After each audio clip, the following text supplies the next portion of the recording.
Tally. On this episode of Laura in the Kitchen, I am finally going to make something that I've been getting a lot of requests for. It is my lasagna. Now this is a basic meat and cheese lasagna. That's what we're going to do. So we're first going to start to make our meat sauce. And this is what you need for the meat sauce. You need some ground up sausage, Italian sausage. You're going to need some ground beef, some tomato puree, some chopped up onions, some red wine, and of course, salt and pepper, extra virgin olive oil. Now, this is just a basic lasagna recipe that has been handed down to me by my mother, by my grandmother.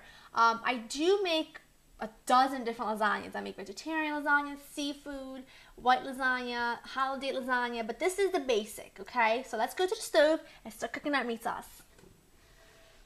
I have a large pot here with about 3 tablespoons of extra virgin olive oil preheating for our onions.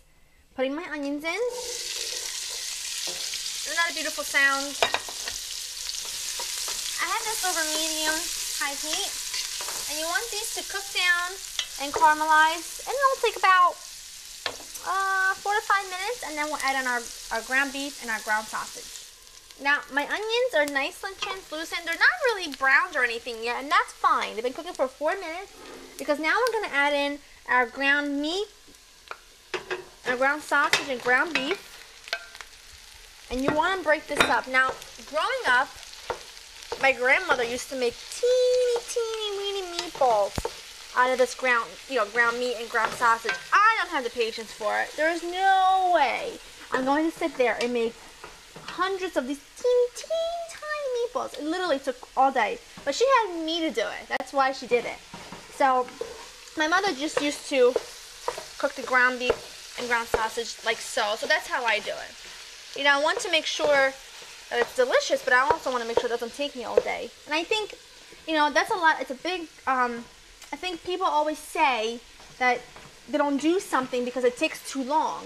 But you're not doing anything to it. You're putting it together, but then it cooks by itself. So we're just going to break this up. You want to just break this up, and you want to let this cook until it's all the way cooked through, or mostly cooked through. You know, it'll take about 10 minutes or so, and then we'll add the wine and the rest of the ingredients. Now, my sausage and ground beef have been cooking together with the onions on medium heat for about 5 minutes. And as you can see, it's just about cooked all the way through, but that doesn't matter. Now I'm going to add in the red wine. I just know this is going to be delicious. And now this is going to be much more, meat sauce that you're going to need to assemble your lasagna. But the whole point about this is you want extra sauce to spoon over your lasagna. I mean, otherwise, when it cooks in the oven, it dries out a little, which is what you want because it stays together, but I need that extra sauce. So we put in the wine. You don't need to let that cook for very long. Okay. Now we're going to put in our tomato puree. Now, depending on the brand that you buy, some are thicker than others. This is a really thick puree. So I'm adding 3 28-ounce cans. And I'm going to also add a little bit of water. This is really, really thick. So, about a half a can should do. And it does. Oh, this is perfect. Nice and thick. This is what you want. This is what makes it so incredibly delicious. My grandmother used to say that you have good meat sauce. You know you have good meat sauce when at the end of the 3.5-hour cooking, you stick your spoon into it and it stays. That's when you know you did it right. So now, heat back to medium-low. Okay, you're gonna put a lid partially on.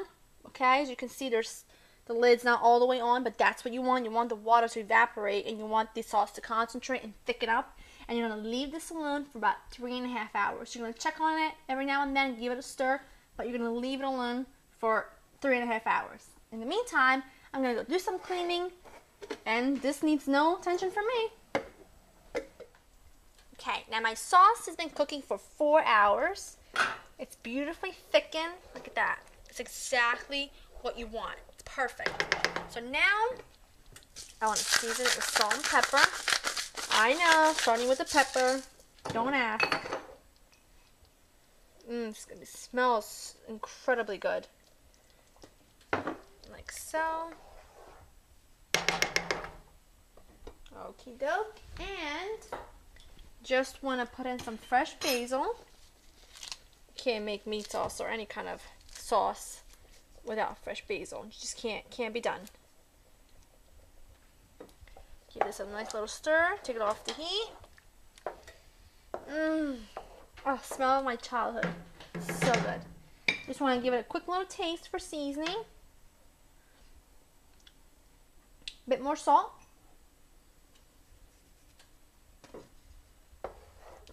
Smells divine. Perfect. Perfect. Always adjust the seasoning before you put it in, you start assembling it. Here we go.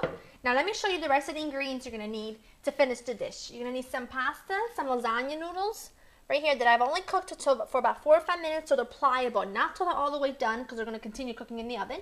Some whole milk ricotta, Parmigiano Reggiano, some fresh mozzarella that I've cut very thinly, salt and pepper, and an egg. And of course you're going to need your meat sauce.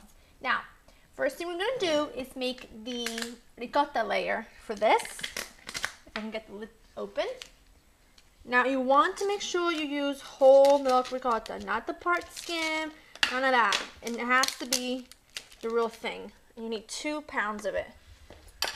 I know it looks like a lot, but it's going to make a lot of lasagna. 1 egg, like that. Season this. And very little bit of salt, because remember we have salt already in the sauce, and we already have a lot of salt in the Parmigiano Reggiano that we're going to add now. That should do it. Okay, mix this up until it's well combined. Okie doke, everything's well combined. Now, take your olive oil, just a little drizzle on your casserole dish. Okay, take your pastry brush, and it has to go all over because you don't want the lasagna noodles to stick. There's no point in making something delicious if you can't get it out of the pan. Lovely. Okay, now, this is going to go really quickly. Take some of your sauce at the bottom, like so. Pasta. Line the bottom, overlapping just a little. Last one. Now, you take your ricotta mixture, and what you want to do is you want to spread this on the pasta, just like that. That's exactly what you want. Then you want to make sure you take some of your pasta sauce, your meat sauce I should say. After the sauce goes the mozzarella. Doesn't have to be perfect. Just want to layer this out because the mozzarella is going to ooze. After the mozzarella, a nice sprinkle of your Parmigiano, and start all over again from the noodles, just do the ricotta, to the sauce and the mozzarella. All over again until you have a complete layered, and you want to end up with the mozzarella and the Parmigiano. That's what you want to end up. So keep going. Last layer of Parmesan. Okay, this is going to go into a preheated 375-degree oven for 45 minutes to an hour. Most ovens vary, so check it at 45 minutes. If it's getting too brown at the top, put a little aluminum foil on it. Otherwise, let it go for an hour. My lasagna is out of the oven. I just took it out, so you don't want to cut it for any more than 20 minutes. Otherwise, it's going to fall apart and be all over the place and be a mess. You really want it to have nice and together, and then spoon some of the extra meat sauce on the top, and it would be amazing. I promise you. This is the ultimate meat and cheese lasagna. Get this recipe on my website and other fabulous recipe at www.laurainthekitchen.com. I'll see you next time. Bye-bye.